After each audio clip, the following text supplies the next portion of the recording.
তোমাদের জন্য একটি দারুণ সুখবর। হোমগার্ডে নিয়োগ 2025। কলকাতা পুলিশের তরফ থেকে হোমগার্ডে নিয়োগের জন্য বিজ্ঞপ্তি প্রকাশিত হয়েছে, যেখানে 500 টোটাল শূন্যপদে তোমাদের নিয়োগ করা হচ্ছে। এর জন্য অনুমোদন পেয়ে গেছে, যেখানে যোগ্যতা হচ্ছে 8 পাস থেকে শুরু করে মাধ্যমিক পাস। তুমি যদি 8 পাস করে থাকো তাহলেও তুমি আবেদন করতে পারবে। এছাড়া তোমার যদি মাধ্যমিক বা হায়ার কোয়ালিফিকেশন থাকে তাহলেও তুমি আবেদন করতে পারবে। এখানে তোমরা বেতন কত টাকা পাবে? বেতন পাবে 16,950 টাকা প্রতি মাসে তোমরা বেতন পাবে, যেখানে মেল ফিমেল বোথ ক্যান্ডিডেটই আবেদন করতে পারবে। এই ভিডিওর মাধ্যমে তোমাদের যোগ্যতা, বয়স, নিয়োগ পদ্ধতি, আবেদনের তারিখ, সম্পূর্ণ ডিটেলস ইনফরমেশন প্রোভাইড করব। এরকমই গুরুত্বপূর্ণ প্রতিনিয়ত আপডেট পাওয়ার জন্য অবশ্যই চ্যানেলটাকে সাবস্ক্রাইব করে রাখবে, এবং তোমরা কোন জেলা থেকে এই ভিডিওটা দেখছো অবশ্যই তোমাদের জেলার নাম কমেন্টে জানাবে। তো চলো ভিডিওটা শুরু করছি, প্রত্যেকটি তথ্য তোমাদের কাছে তুলে ধরছি।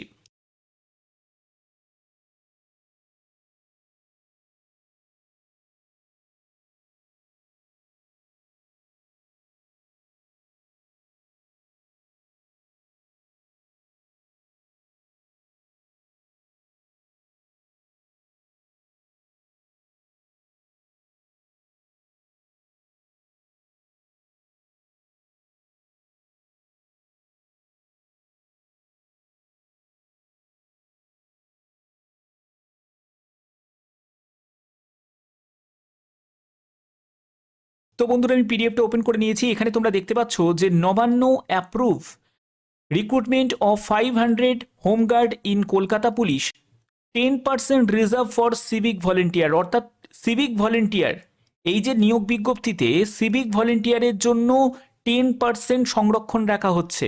অর্থাৎ যারা অলরেডি সিভিক ভলেন্টিয়ারে বিভিন্ন জায়গায় কাজ করছে, এবং 90% যারা ফ্রেশার্স ক্যান্ডিডেট তাদের জন্য রাখা হয়েছে, যেখানে প্রত্যেকে আবেদন করতে পারবে। একজন মেল ক্যান্ডিডেট বা একজন ফিমেল ক্যান্ডিডেট প্রত্যেকে আবেদন করতে পারবে। এর জন্য কিন্তু অ্যাপ্রুভাল চলে এসছে। মনোজ বার্মা তিনি কিন্তু জানিয়েছেন অফিসিয়াল নোটিফিকেশন এবং তার এলিজিবিলিটি ক্রাইটেরিয়া এবং এক্সাম ডেট সম্পর্কে কিন্তু বিস্তারিত তথ্য তোমাদের প্রোভাইড করবে। Chief minister Mamata Banerjee recently announce various meeting that recruitment in the police force take place the very soon. অর্থাৎ খুব শীঘ্রই পুলিশের বিভিন্ন ডিপার্টমেন্টের বিভিন্ন জায়গায় কিন্তু তোমাদের নিয়োগ করা হবে। এই ব্যাপারে কিন্তু মমতা ব্যানার্জি অনেক আগেই কিন্তু অফিসিয়ালি জানিয়ে দিয়েছিলেন। এ proposal for appointments had also been sent from Lalbazar. এবং লালবাজার থেকে কিন্তু এর একটা অ্যাপয়েন্টমেন্ট কিন্তু এসছে, যেখান থেকে নবান্ন থেকে সেটাকে কিন্তু অ্যাপ্রুভ করে দেওয়া হয়েছে সেই প্রপোজালকে, এবং সেটা লালবাজারে পাঠিয়ে দেওয়া হয়েছে। এবং লালবাজার থেকেই কিন্তু কনফার্ম করা হয়েছে যে 500 হোমগার্ড নিয়োগ করা হবে, যেখানে কলকাতা পুলিশের আন্ডারে 500 তোমাদের হোমগার্ড নিয়োগ করা হবে। This news has now become the public, এবং সেটাকে পাবলিকলি ভাবে এটাকে রিলিজ করে দেওয়া হয়েছে।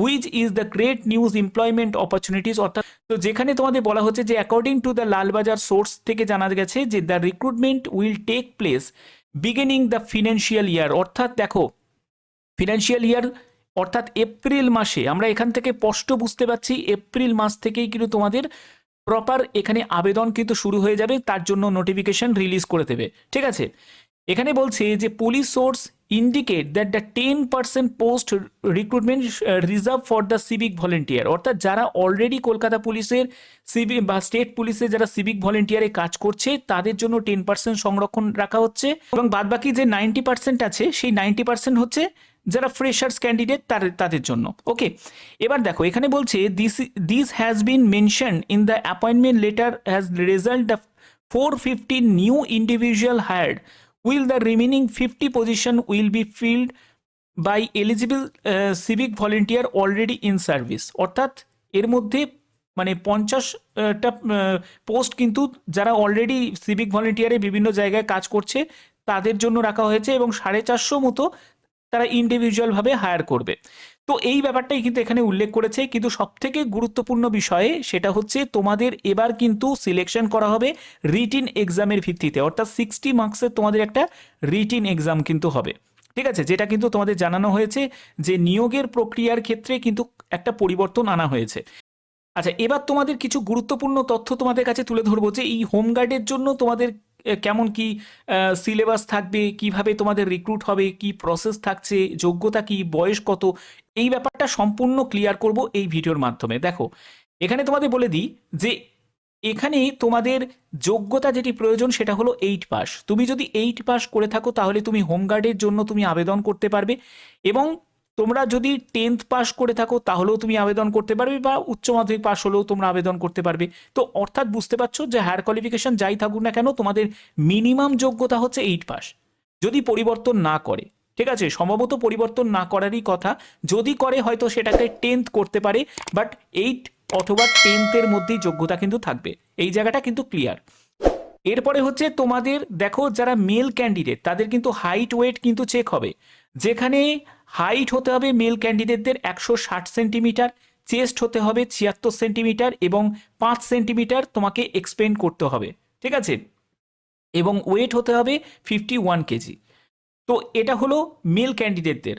এবার ফিমেল ক্যান্ডিডেটদের ক্ষেত্রে এখানে বলা হচ্ছে 152 সেন্টিমিটার তোমার হাইট হতে হবে, আর ওয়েট হতে হবে 44 কেজি। মেয়েদের কিন্তু চেস্টের কোনো পরীক্ষা হয় না। এরপরে হচ্ছে তোমাদের ফিজিক্যাল এফিসিয়েন্সি টেস্ট, এটাও কিন্তু তোমাদের পাস করতে হবে, যেখানে বলছে যে 800 মিটার ইন 3 মিনিটসে এবং 100 মিটার রান 15 সেকেন্ডে। অর্থাৎ বুঝতে পারছো যারা মেল ক্যান্ডিডেট যাদের, তাদের ক্ষেত্রে পিইটি যেটা হবে সেটা 800 মিটার তোমাদের একটা রান থাকছে 3 মিনিটে, এবং 100 মিটার রান থাকবে 15 সেকেন্ডে। ক্লিয়ার? এবং তোমাদের একটা লং জাম্প থাকবে, যেখানে 12 ফিট একটা লং জাম্প থাকবে। তারপরে হচ্ছে ফিমেল ক্যান্ডিডেটদের ক্ষেত্রে কি থাকছে দেখো, পিইটি। ফিমেল ক্যান্ডিডেটদের পিইটি হচ্ছে 400 মিটার রান থাকবে, 2 মিনিট সময় পাবে, এবং 100 মিটারের রানে 25 সেকেন্ড তোমাদের সময় দেওয়া হবে। এবং লং জাম্পের ক্ষেত্রে 8 ফিট একটি লং জাম্প কিন্তু তোমাদের থাকছে। এখানে তোমাদের এজ কেমনভাবে ক্যালকুলেট করা হবে, এজ হচ্ছে 1/1/2025 হিসাবে তোমাদের এজ ক্যালকুলেট করা হবে, যেখানে তোমার ন্যূনতম বয়স হচ্ছে 18 বছর এবং ম্যাক্সিমাম বয়স হচ্ছে 35 বছর। এটা কিন্তু জেনারেল প্রার্থী যাদের, তাদের উদ্দেশ্যে বলছি। তুমি যদি ওবিসি ক্যান্ডিডেট হয়ে থাকো তোমার ক্ষেত্রে বয়স হয়ে যাবে 18 থেকে 38 বছর, এটা হলো ওবিসি ক্যান্ডিডেটদের। আর তুমি যদি এসসি এসটি ক্যান্ডিডেট হয়ে থাকো তোমার ক্ষেত্রে বয়স হয়ে যাবে 18 থেকে 40 বছর। ঠিক আছে, ক্লিয়ার? এবার হচ্ছে অ্যাপ্লিকেশন ফিস। অ্যাপ্লিকেশন ফিস কিন্তু লাগে না। ঠিক আছে, যদি এর ক্ষেত্রে কোনো রকম আর পরিবর্তন করে তাহলে সেটা নিশ্চয়ই তোমাদের সেই আপডেট আমি পৌঁছে দেবো। এবার হচ্ছে বেতন কত টাকা পাবে। দেখো বেতনের ব্যাপারটা বলে দিই, 565 টাকা কিন্তু তোমরা প্রতিদিনে পাবে। যেরকম তুমি কাজ করবে প্রতিদিন, মানে একদিন যেদিন তুমি কাজ করবে সেই দিনে তুমি বেতন পাবে, যেদিন তুমি কাজ করবে না সেদিনের বেতন পুরো অফ। ঠিক আছে, তো এখানে তোমাদের একদিনে তুমি 565 টাকা করে পাবে, অর্থাৎ 30 দিনের যদি হিসাব হয় তাহলে তোমাদের 16,950 টাকা মতো তোমাদের এখানে, তোমাদের 16,950 টাকা মতো তোমাদের বেতন থাকবে। এরপরে হচ্ছে তোমাদের এখানে সিলেকশন কিভাবে হচ্ছে। সিলেকশনের ক্ষেত্রে দেখো তোমাদের ফিজিক্যাল টেস্ট এবং ইন্টারভিউ তোমাদের থাকবে, তবে তোমাদের এখন যেটা যুক্ত হয়েছে সেটা হচ্ছে রিটিন এক্সাম। যেহেতু তোমাদের বললাম 60 মার্কসের তোমাদের একটি রিটিন এক্সামও কিন্তু তোমাদের থাকবে। এর পরবর্তী হচ্ছে তোমাদের ইম্পর্টেন্ট ডেটস। তো অলরেডি আমি তোমাদের বলে দিলাম এপ্রিল মাসের মধ্যেই কিন্তু তোমাদের এর ফুল নোটিফিকেশন কিন্তু জারি হয়ে যাবে। অর্থাৎ তোমরা কিন্তু প্রস্তুত থাকো, যারা যারা আবেদন করবে তাদের কিন্তু প্রত্যেককে প্রস্তুত থাকতে হবে, নিজেকে ফিজিক্যালিভাবে প্রস্তুত রাখতে হবে যদি তোমরা হোমগার্ডে চাকরি করতে চাও। তো আশা করি এই ভিডিওর মাধ্যমে প্রত্যেকটি তথ্য তোমাদের কাছে তুলে ধরলাম। এরকমই গুরুত্বপূর্ণ প্রতিনিয়ত আপডেট, অথেন্টিক ইনফরমেশন পাওয়ার জন্য অবশ্যই চ্যানেলটাকে সাবস্ক্রাইব করে রাখবে, কারণ এই চ্যানেলটি প্রত্যেকের জন্য খুব গুরুত্বপূর্ণ, প্রতিনিয়ত অথেন্টিক ইনফরমেশন সবার আগে পাওয়ার জন্য। তার জন্য অবশ্যই চ্যানেলটাকে সাবস্ক্রাইব করে বেল আইকনটাকে অল করে রাখবে। এখনের মতো এটুকুই, ধন্যবাদ।